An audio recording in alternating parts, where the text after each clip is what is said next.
Hey, everybody. Good morning, good afternoon, whatever it may be for you. This is Dr. Perry Barnhill with the Fearless Chiropractor.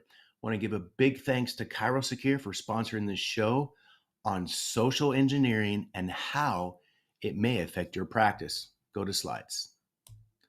Again, big thanks to ChiroSecure for sponsoring this show on social engineering. Okay, so if you've heard some of the shows we've done in the past, we've talked about you need to plan, prepare, and protect yourself and your offices when it comes to HIPAA and the things that may cause problems. So let's get into this.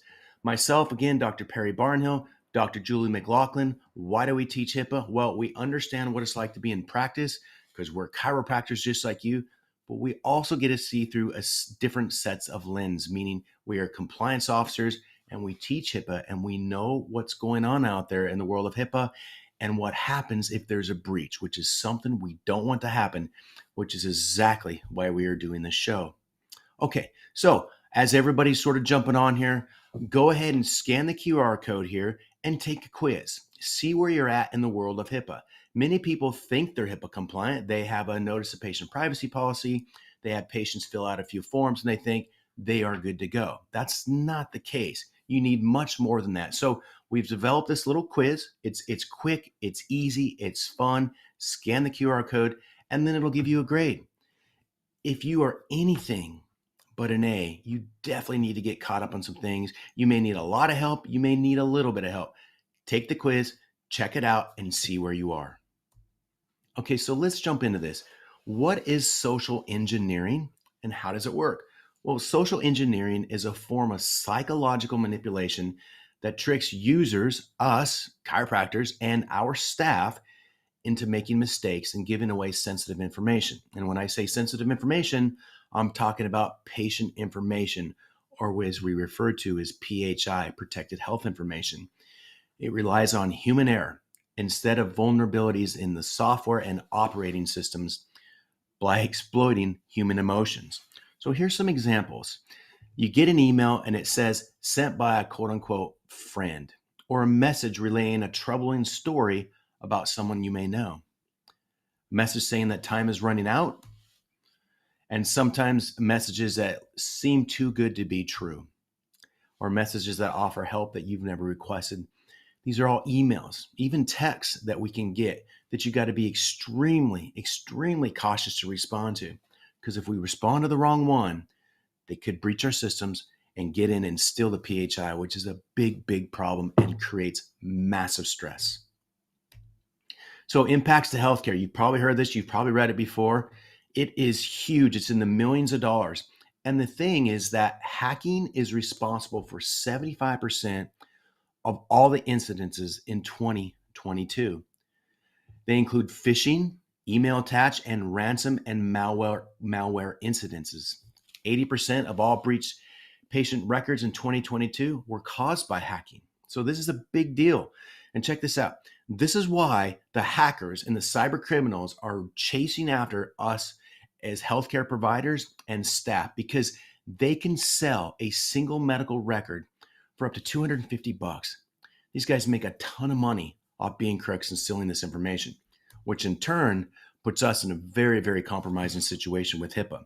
So here's some common clues in social engineering I want you to be aware of. They trick you into revealing information.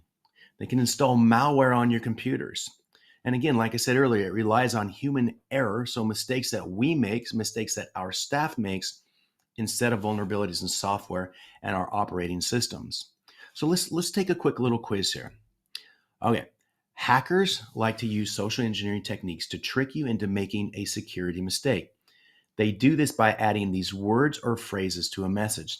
Select the answer from the list below. Is it A, sending a message with a sense of urgency? B, including wording that says, quick, time is running out? C, mentioning an illness of a family member or friend? Or how about D, all the above? Okay, so I bet you get this one correctly. It's D, it's all of the above. They use terminology such as urgency and references to family or friends. They're all attempts to trick you. So you really, really got to be cautious of this. Make sure you talk to your staff about these things So they're keenly aware of what could potentially happen. So the most common form of social engineering, you may have heard of this one before, most of you had, is called phishing. It's a form of engineering that uses email or malicious websites to solicit personal information by posing as a trustworthy organization. So how about this one? Spear phishing. This is also a form of social engineering that targets a narrower audience, hence the spear. These attacks are more coordinated. And some examples of this is SMS or text messages. They're shooting these things through our phones. And our staff, us as doctors of chiropractic, become very, very vulnerable if we're not aware of it and we click the wrong links. Here's some examples. And you may have got these things before in your email or sometimes your text, where it'll say, hey, your bank account is locked, and they want you to respond to this. Or a message claiming to be one of your credit cards, like American Express. Hey, there's suspicious activity. Now, that may be correct. It may not be correct. What I'm saying is that you really need to be cautious and make 100% sure that it's a legitimate sender or it's not. Or how about this one? You want a prize, click here to get it. And then boom, they attack you. Number 4, it must be a fake, but it's also a funny attack, so be careful there. Sometimes things are funny and they get you to click on it. Number 5, unusual activity. Message you that says you need to click to secure your data. So these are all things that you really need to talk to your staff about so they don't fall vulnerable or victim to these things. This chart right here, this sort of these squares here, is something that you literally should train your staff on. It's recognizing and reporting phishing. In fact, you should even take a screenshot of it. Talk to your staff about this, because if we can prevent these things from happening, then we're okay. It's all about prevention. But once they happen and you have a breach, guess what? You're calling up HIPAA, you're calling up the OCR, the Office of Civil Rights, which are basically the HIPAA police, and you have to report it. You don't want to be in that position. So here's a few things to check for when you suspect that an email might be a phishing attempt. I'm not going to read through every bullet point, but I just want to bring up the main topics.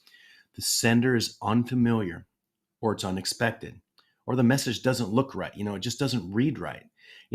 Check the from address part. Make sure it's legitimate. A lot of times there'll be things sent to our email or even text, and you can kind of see the address up there, and it looks really bizarre. It looks really weird. So if that's the case, it probably is, and don't respond to it. Inspect all links and attached files. Kind of like I said, hovering over the reply part and seeing what it says, but don't click on it. So this alone could serve as a training for your staff to give to them to help prevent this from happening in the first place. Here's a checklist too. You can go, check your cyber pulse, as we like to call it. Don't recognize a sender. And I know I'm reiterating a few things here, but if you know these things, you'll be so much better protected. Not expecting attachment or email, the from address that I talked about, urgency, they're invoking a sense of urgency. Is it a standard internal procedure for IT issues? How about this? Is a website secure? Is this email asking you for login credentials? The bad grammar, the spelling, it just doesn't phrase right, it doesn't read right. The greeting, the signature is generic, or it lacks contact information. These are huge things that you need to be aware of, again, in order to help prevent these things from happening. And if they do happen, again, you got to report them. That's a whole area you don't want to go down if you're not prepared and if you're not compliant, because then you get yourself some big trouble. If you are, much better off. So that leads me to some of the next steps. If you have questions for us regarding HIPAA, we're more than happy to talk to you about these things. You can contact us. You can contact me at Dr. Perry at BetterHIPAABlueprint.com. You could also contact Julie at the same Dr. Julie at BetterHIPAABlueprint.com. Or you can just go to the website here. You can check it out. If you're ready to rock and roll, click on the links and it'll take you to our program. You can schedule a demo. Some people would rather schedule a demo at first and just go through it. I'll show you what's on there. Go to the demo here at go.fearlessprovider.com/demo, or simply scan the QR code. In the meantime, I want everybody to have an amazing day. Make sure you watch the show. Make sure you share some of those tips with your staff. Awesome. Again, have an amazing day, and we'll talk to you later.